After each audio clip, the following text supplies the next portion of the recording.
नमस्ते दोस्तों, स्टडी साधन ऑफिशियल में आपका स्वागत है। आज हम अलंकार के टॉपिक के हर एक महत्वपूर्ण बिंदु को बहुत विस्तार से समझेंगे। ये एक ऐसी क्लास है जिसके बाद आपको अलंकार रटने की जरूरत नहीं पड़ेगी, ये पक्का है। तो चलिए शुरू करते हैं। बिल्कुल। और हम कोशिश करेंगे कि इसे सिर्फ नियमों की तरह नहीं बल्कि एक दिलचस्प कहानी की तरह समझें। तो सबसे पहले आइए समझते हैं कि ये अलंकार शब्द, इसका मतलब क्या है। देखिए, ये दो शब्दों से मिलकर बना है, अलम और कार। अलम मतलब आभूषण, गहने, और कार मतलब करने वाला। एकदम सही। तो इसको ऐसे समझिए, जिस तरह आभूषण एक नारी का सौंदर्य बढ़ाते हैं, ठीक उसी तरह अलंकार काव्य की मतलब कविता की शोभा बढ़ाते हैं। जी। और ये बात सिर्फ हम नहीं कह रहे, संस्कृत के एक बहुत बड़े आचार्य थे, आचार्य दंडी। हाँ, उन्होंने कहा है, काव्य शोभा करान धर्मान अलंकारान प्रचक्षते। बिल्कुल, जिसका मतलब है कि काव्य की शोभा बढ़ाने वाले जो गुण हैं, जो धर्म है, वही अलंकार है। सिर्फ ऊपर की सजावट नहीं है, ये कविता का एक गुण है। यही इसका सबसे महत्वपूर्ण बिंदु है। ठीक है, तो अब आते हैं इसके प्रकारों पर। मुख्य रूप से ये कितने तरह के होते हैं? दोस्तों, यहाँ ध्यान दीजिए, ये समझना बहुत जरूरी है। अलंकार मुख्य रूप से 3 प्रकार के होते हैं। 3 प्रकार के। सबसे पहला कौन सा है? पहला है शब्दालंकार। जैसा कि नाम से ही पता चल रहा है, ये वो अलंकार है जो शब्दों पर आधारित होते हैं। मतलब सारा खेल शब्दों का है। हाँ, जैसे अनुप्रास, यमक और श्लेष। ठीक है, और दूसरा प्रकार? दूसरा है अर्थालंकार। यहाँ पर शब्दों से ज्यादा उनके अर्थ का महत्व होता है। अच्छा, मतलब यहाँ हम मीनिंग में जाते हैं, अर्थ की गहराई में। जी, इसमें प्रमुख है उपमा, रूपक, उत्प्रेक्षा और अतिशयोक्ति। और एक तीसरा भी होता है ना? हाँ, तीसरा होता है उभयालंकार।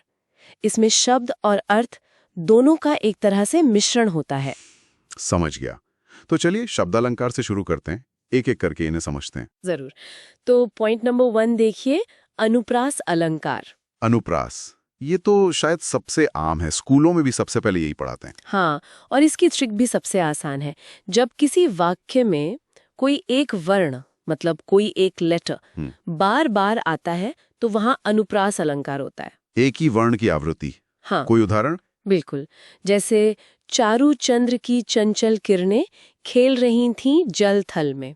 अच्छा, इसमें च वर्ण, चारू, चंद्र, चंचल, हाँ, ये बार बार आ रहा है। एक और उदाहरण देखिए, बहुत प्रसिद्ध है, तरणी तनुजा तट तमाल तरुवर बहुछाए। यहाँ त वर्ण की आवृत्ति हो रही है। तरणी, तनुजा, तट, तमाल, तरुवर, बिल्कुल साफ है। समझ आया? हाँ, ये तो एकदम साफ है।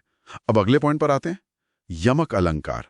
ये परीक्षा के लिए मुझे लगता है बहुत जरूरी है। बहुत ज्यादा। यमक अलंकार में छात्र अक्सर गलती करते हैं। तो इसकी क्या ट्रिक है? यहाँ पर एक ही शब्द, ध्यान दीजिएगा, वर्ण नहीं, पूरा का पूरा वर्ड एक से ज्यादा बार आता है। एक शब्द एक से ज्यादा बार, लेकिन हर बार उसका अर्थ अलग होता है। अच्छा, शब्द वही पर मतलब अलग। जी, इसका सबसे क्लासिक उदाहरण है, कनक कनकते 100 गुनी मादकता अधिकाय। हाँ, ये तो सुना है। इसमें कनक शब्द 2 बार आया है। बिल्कुल। यहाँ पहले कनक का अर्थ है सोना, गोल्ड, और दूसरे कनक का अर्थ है धतूरा, मतलब एक तरह का जहर या नशा। मतलब एक कनक पाने से इंसान पागल हो जाता और दूसरा कनक खाने से? वाह, यही यमक का सौंदर्य है। ठीक है, अब आते हैं पॉइंट नंबर 3 पर, श्लेष अलंकार।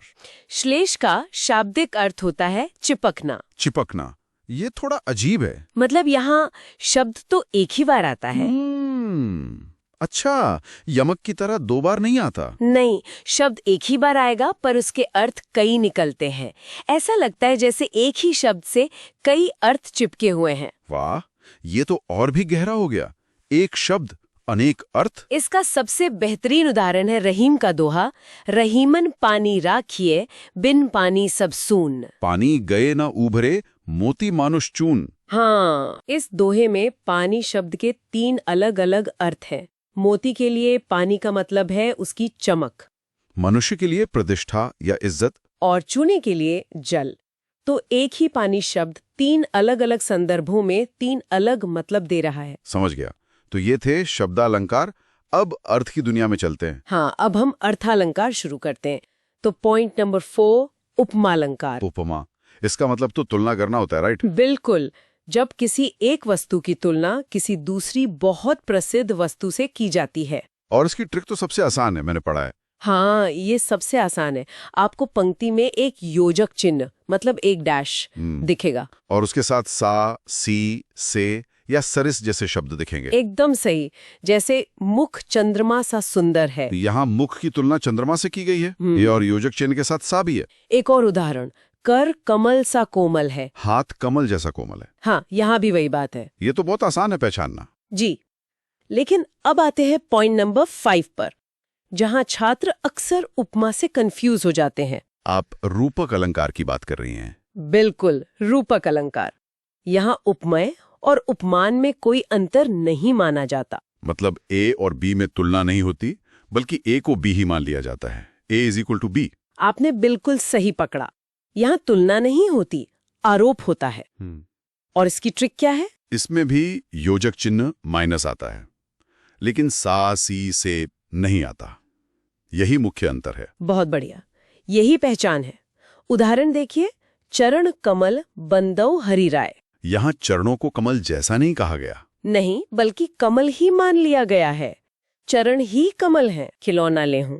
मतलब चांद जैसा खिलौना नहीं, मुझे तो चांद ही खिलौने के रूप में चाहिए। बिल्कुल, यहाँ चांद को खिलौना ही बता दिया गया है। ये अंतर तो बहुत साफ है। अब अगला पॉइंट नंबर 6, उत्प्रेक्षा अलंकार। उत्प्रेक्षा, यहाँ उपमेय में उपमान की कल्पना या संभावना व्यक्त की जाती है। मतलब इमेजिनेशन। कल्पना, तो इसकी क्या पहचान है? ये भी बहुत आसान है। आपको पंक्ति में बस कुछ शब्द ढूंढने हैं। कौन से शब्द? मनु, जनु, मनहु, जनहु, मानो, जानो, ज्यों। अगर इनमें से कोई भी शब्द दिखे तो वो उत्प्रेक्षा है। अच्छा, बस ये शब्द याद रखने हैं। जी, उदाहरण देखिए, ले चला साथ में तुझे कनक, ज्यों भिक्षुक लेकर स्वर्ण। यहाँ ज्यों शब्द आ गया, तो ये उत्प्रेक्षा है। एक और सरल उदाहरण, नेत्र मानो कमल है। मानो, यहाँ कल्पना की जा रही है कि नेत्र कमल हैं। ये तो सच में आसान है ना? अब आते हैं पॉइंट नंबर 7 पर, अतिशोक्ति अलंकार। अतिशयोक्ति, जैसा कि नाम से ही लग रहा है, किसी बात को बहुत ज्यादा बढ़ा चढ़ा कर कहना। हाँ, जब किसी बात को इतना बढ़ा चढ़ाकर कहा जाए कि वो लोक सीमा का उल्लंघन कर दे। इसका तो वो हनुमान जी वाला उदाहरण सबसे प्रसिद्ध है। बिल्कुल, हनुमान की पूंछ में लगन न पाई आग, लंका सिगरी जल गई, गए निशाचर भाग। मतलब पूंछ में आग लग भी नहीं पाई और उससे पहले ही पूरी लंका जल गई। ये तो जाहिर है कि बात को बहुत बढ़ा चढ़ाकर बताया गया है। यही अतिशयोक्ति है, भावना की तीव्रता दिखाने के लिए। बिल्कुल। और अब पॉइंट नंबर 8, मानवीकरण। मानवीकरण, इसकी ट्रिक ये है कि जब प्रकृति या किसी निर्जीव वस्तु में मानवीय भावनाओं को दिखाया जाए। मतलब नॉन लिविंग थिंग्स को ह्यूमन की तरह बर्ताव करते दिखाना। जी, जैसे फूल हंसे, कलियां मुस्काईं। अब फूल और कलियां असल में तो हंसते मुस्कुराते नहीं हैं। नहीं, हंसना और मुस्कुराना तो मानवीय क्रियाएं हैं जिन्हें फूलों और कलियों से जोड़ा गया है।